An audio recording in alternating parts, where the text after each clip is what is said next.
perlu dicariin pasangannya kali.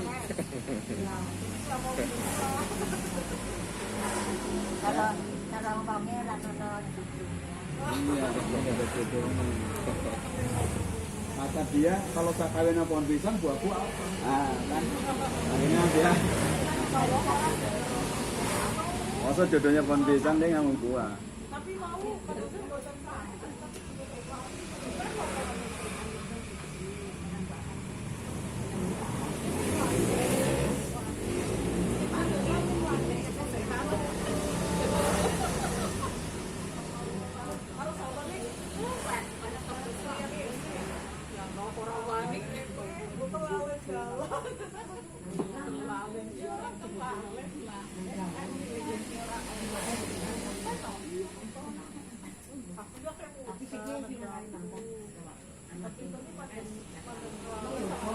Orangnya lampok patah. Saya selalu menjaga wudhu 4 jam. Pokoknya dot langsung ucap-ucap.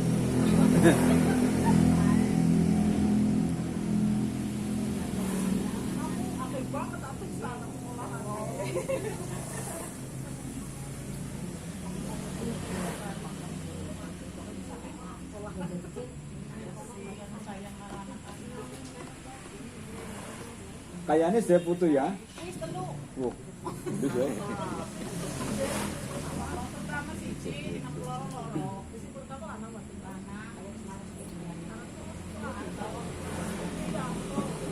Wono sopo iso wono sopo.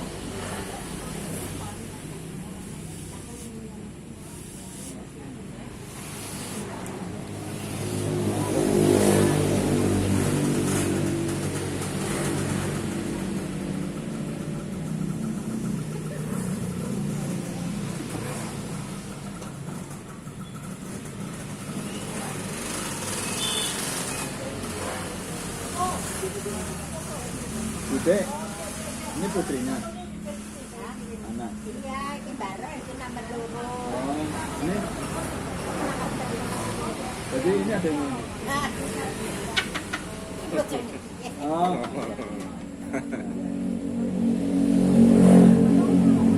Itu saya nggak tahu. Saya ini ya yang hampir nggak tahu kurang tahu dari sini. Tapi dulu masih kecil sekali. Yang sering ada saya itu barangnya gitu, gitu, ya. Ini suaminya anu. Kalau saya di Jakarta, ini sekarang yang saya lagi tekuni terapi bekam. Terapi bekam, cuman saya yang terakhir ini alhamdulillah dapat terapi bekam medis. Jadi saya ya yang latih dokter-dokter belajarnya juga sama dokter-dokter. Jadi ada bedanya jauh dengan yang tadi dosen karena saya berangkat dari tradisional. Dan lumayan mahal itu trainingnya itu 7.600.000. 1 bulan full.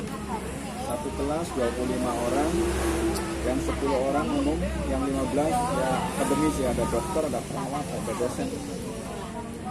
Cuman dia bersama saya cuma 15 hari karena ilmu medisnya kan udah tahu gitu. Karena saya berangkat dari umum, ya saya full 1 bulan. Tapi materinya bagus kok. Bagus sekali. Dapat sertifikat. Karena emang ingin dapatkan itu, bisa menghadapi tempat ilmu ya saya harus punya sertifikat. Jadi standarnya medis. Terutama bedanya satu sterilisasi peralatan, jadi steril. Kalau yang non medis biasanya nggak steril. Yang kedua peralatan yang dipakai, kalau yang lain bisa jadi membahayakan kulit atau tubuh manusia. Sepertinya tisu, itu standarnya kan buat kulit, bukan untuk luka. Jadi kalau buat luka, kontribusi terhadap kanker cukup signifikan. Dalam sekian lama untuk penelitian bagi orang yang imunitasnya lemah, itu 1 tahun aja udah makan. Pertama itu kan juga kayu ya, itu kan direndam pemutih jadi sampai gitu. Udah gitu dia brudul aslinya ngebul, cuman mata kita nggak ada ya. Orang kadang-kadang suka banget. Ini monggo, matur nuwun. Yuk, matur nuwun yuk. Terus nggak pakai silet, silet kan logamnya ya, bahaya. Ater juga ada olinya itu, minyaknya juga bahaya. Jadi kita nggak anti ini sih, nggak anti lancet, nanti kan yang jarum kata gitu ya. Kayak bikin tato yang lancet. Cuman kalau dia nggak steril, higienis aja kalau dari itu. Jadi kita lebih direkomendasikan satu bisturi, pisau bedah. Pisau bedah penggulunya banyak, satu steril. Yang kedua, kita sebagai terapis bisa benar-benar pas banget menyayatnya di pembuluh kapila. Jadi disitulah sasaran tembak dari bekam sebenarnya. Nah kalau jarum kan luka dalam, kena penulanya. Jadi keluarnya darah segar bukan darah kotor. Gitu. Jadi lebih aman pisau. Iya, dikop dulu agar dia meregang, baal juga, terus stres, dia keluar banyak hormon. Setelah dia baal, buka, baru disayat. Tapi sebelum disayat dia dikasih antiseptik juga. Tapi yang paling signifikan ya sterilisasi. Jadi peralatan dipakai kan terkontaminasi dengan darah. Kalau dipakai lagi buat orang sebelum steril kan bahaya. Nah yang jadi masalah adalah jangankan orang umum hari ini, para terapis bekam sendiri, kebanyakan mereka beranggapan bahwa desinfektan itu mensterilkan. Padahal desinfektannya nggak mensterilkan gitu. Jadi dengan alat sterilisator, kita pakai alat medis. Setelah bersih dengan desinfektan, masuk sterilisator. Yang biasa itu yang standar di rumah sakit lah. Yang 2 pintu, yang ozonisasi sama inframerah. Jadi yang ozonisasi itu dia merubah jadi O3. Itu untuk bahan-bahan ini, plastik, karet, mika ya, terus itu seperti sarung tangan, top-topan gitu. Bahkan botol iodin yang dipakai aja sterilisasi itu. Semua bisa steril. Ya? Ya pop-popannya itu. Itu bahannya mika ya kalau nggak salah. Mika bukan gelas. Itu semua disterilisasi. Itu kalau menurut penelitian itu 10 menit suruh bakteri, mikroba, virus dan kuman yang kecil sampai yang paling ganas mati. 10 menit. Padahal dia hidupnya otomatis kan setengah jam. Gitu, jadi udang steril banget. Kalau yang bawah itu panas, yang panas ya. Itu pakai inframerah panasnya di atas 170 derajat. Itu untuk yang bahan bakan dari stainless steel kayak Mirbecken, Torentan, Nampan, Travel, Clamp gitu. Tapi termasuk ini Tenkasa kan disteril juga yang untuk ngelap darah itu kan kita nggak pakai tisu, pakai Tenkasa yang dilipat kayak risol, dalamnya dikasih kapas, dilipat gitu. Itu masuk ke tromol stainless ya, ditata situ, diikat, ditutup, ventilatornya buka, masukin. Jadi kadang-kadang yang bawah agak gosong. Tapi itu paling aman buat kulit ya. Itu yang paling. Jadi insya Allah kalau bekam pakai alat itu, kita tidak khawatir tertular dari orang yang dulu. Karena para terapis, jangan kita terapis ya, untuk menguji penyakit sampai positif kan sebenarnya lab itu. Orang ini kena apa lihat. Dokter aja kan tetap mengandalkan anamnesa ya, ngobrol jujur-jujuran lah, kena yang dirasa apa sih, baru kita menganalisa oh sakitnya ini.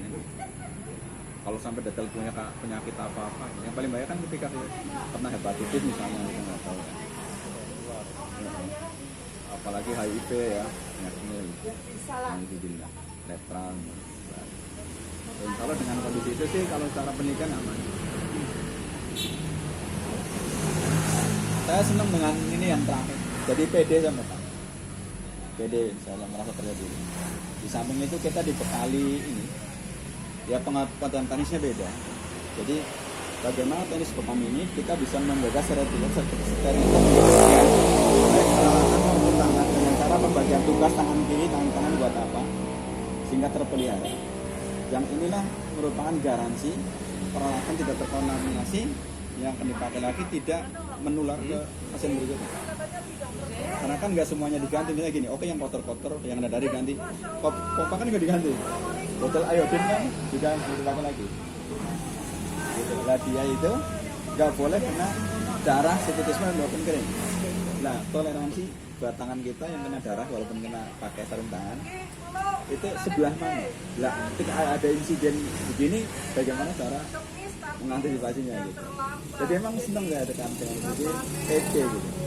Jadi ngelihat pembekam yang misalnya yang biasa gitu, dari cara megang alatnya saja atau mengambil alat siapa hamba dia nggak tahu. Karena saya punya bekal itu, termasuk titik-titik yang terlarang ya. Gitu. Kan ada sekitar 17 kontraindikasi bekam yang nggak boleh dibekam. Itu mulai dari alami tubuh, kondisi kulit, penyakit pasien, gitu, atau kondisi di mana dia reaksi pasien. Misalnya keriput kan tidak harus orang tua. Ya, kalau keriput nggak boleh, pantun nggak boleh, Halloween, kutil, lalat nggak boleh di saat ya. Misalnya di tengah ya di kop aja, cuma harus dihindari saya. Seluruh lubang tubuh, hidung, mata, apa. Terus kelenjar-kelenjar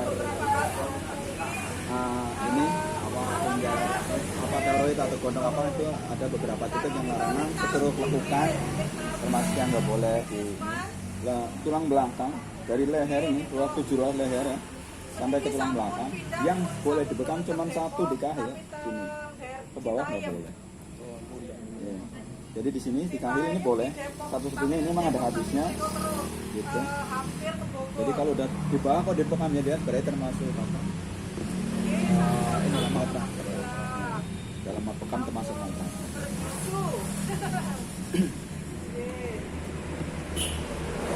Kondisi pasien misalnya habis makan, kita harus nanya detail habis makan pengencer darah enggak, takutnya nanti lukanya enggak apa kok ngocor terus gitu.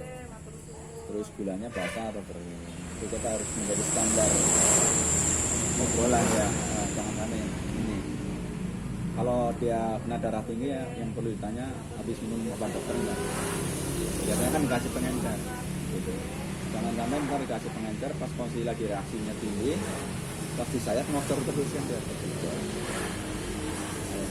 Terus toleransi ketika kita sebenarnya dalam analisa kita itu 13 titik misalnya, atau ternyata baru 7 titik, darahnya cc-nya udah cukup, nggak bisa toleransi lagi untuk bekam titik berikutnya. Nah kita punya dua alternatif. Alternatif pertama tetap melanjutkan tapi dengan jarang sayatan, sehingga tetap dia di komplit 17 titik, atau berhenti aja. Sebenarnya ada maksimalisasi titik. Dokter sih bilang sih gini, itu 9 titik itu tidak maksimal. Tapi kenyataannya di ruang eksekusi saya sering dikasih sampai 13 titik. Jadi saya punya kesimpulan dokternya aja melanggar sama ustadznya gitu loh. Ya saya sendiri sebagai terapis yang di lapangan, oh ini berarti 13 lah gitu. Ini kesimpulan kita yang di lapangan karena dokternya aja melanggar gitu. Istilahnya gitu. Bukan nggak saklek sih. Itu tinjauan medis yang paling aman, emang nggak salah dokter bisa mengatakan itu ya karena. Terus ada beberapa titik yang tidak boleh dibekam pada waktu yang sama. Ada tinjauan medisnya juga ada reaksi dari pasien semaput. Jadi terutama di umum guys, UM itu lurus hidung lurus kuping ya. Ini jam-jamnya nih pertiganya di sini nih ada bisa salah. Ini titik ini nggak boleh, ada beberapa titik dibarengin dari lambung, ginjal sampai sini, sampai tulang belakang, nggak boleh dibarengin. Itu emang harus tahu, kalau nggak tahu ya bahaya lah.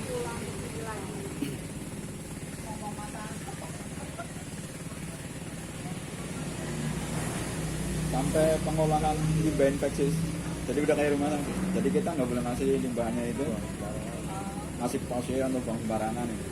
Udah kita kumpulin, kita angker ke tempat pengolahan limbah, timbang bayar. Jadi total, iya. Jadi total ketika dihitung bareng-bareng itu total bekam steril itu kita menghabiskan dana sebelum corona ya. Corona kan harganya gila-gilaan kadang-kadang nih. Itu per pasien 35.000. Itu dana modal untuk dari ikan kasal di rata-rata 40 bantal ya. Itu di rata-rata. Itu di rata-rata dari darah yang banyak sampai darah yang sedikit. Soalnya biasanya gini, ketika kita bekam di tanggal-tanggal muda atau di tanggal-tanggal tua pada bulan Hijriah, itu cairan tubuh sedang ada di dalam dan berkurang dan tidak sedang tenang, tidak bergolang. Ketika di sekresi di kop itu darahnya nggak terlalu banyak keluar.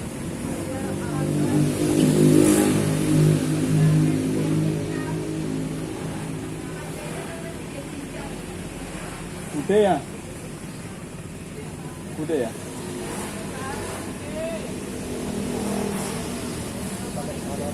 Apa itu? Apa itu? Lahannya?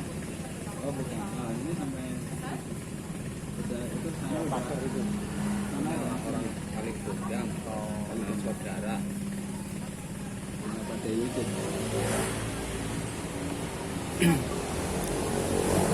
Boleh ke?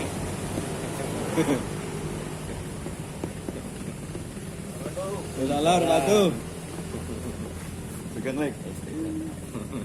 Enggak benar. Sama no.